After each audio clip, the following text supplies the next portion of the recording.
bitta chesnokni olasizda, yengilroq ezib vaginaga tiqasiz. Agarda hid sezsangiz, chesnokni hidi burningizga kelsa, buni gapirmasam bo'lmaydi, hurmatli obunachilar. Juda asabiga tepaga chiqib ketdi deydi-ku. Mana shunaqa internet to'la besavodlarda. Men bilmayman bu tabibmi, kim bu o'zi. Umuman olganda hozir mana bitta bemorimiz kelib o'tiribdi, shu uchun gapiryapman. Bo'lmasa gapirmasdim. Bemor mana shu aytgan narsasini chesnokga o'ziga diagnoz qo'yaman deb qilgan. Befarzandlik nima bo'lgandi sizda?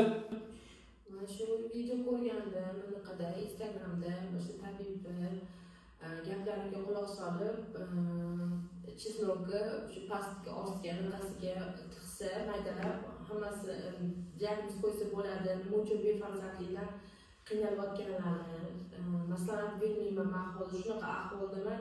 Ta'riflolmayman. To'labga zo'rg'a bormayman. Hamma yo'g'im ishib ketgan, achib ketyapti. Rosa qiynalyapman. O'zi men bemorni ginekologdan kelyapti. Biz ginekologga yuborganlar, hozir sishda muammo bo'lgani uchun ko'rsin deb yuborgan. Hozir bular vaginasiga mana chesnokni qo'yib 2 soatdan keyin bularda bilasizlar chesnokni tarkibida shunaqa moddalar borki, qizarish, achitirish, reaksiya berish holatiga olib keladigan narsalar bor. Mana bu narsa hozir bularda shunaqa kuzatilgan. Hozir endi sishida muammo bo'lyapti. Sishga juda qiynalyapti bemor. Men bilmayman buni sizning nima haqqingiz bor? Bu tabibning nima haqqi bor? Ichkariga bunaqa tegishga, ichkariga bunaqa narsa qo'yishga. Nima haqqi bor?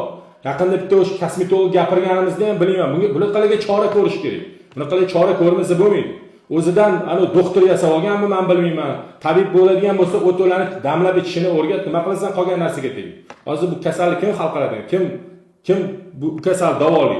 Hozir mana hamma yog'iga akok berib, qizarib, hozir lovullab yonyapti deyapti bemor. Hurmatli kuzatuvchilar, ehtiyot bo'linglar. Internetdagi hamma narsaga ishonaverish kerak emas. Bu juda yomon holat. Baribir bularga chora ko'rilmayaptimi? Demak, o'zimizni asrashimiz kerak. O'zingizlarni ehtiyot qilinglar. Sabab bunaqa har xil narsaga aldanib ishonib ketadigan bo'lsanglar, mana bemorga o'xshab qiynalayverasizlar keyin.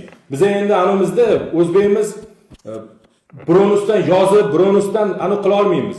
Agar yozib shikoyat qilsa yomon qo'radi o'zi aslida.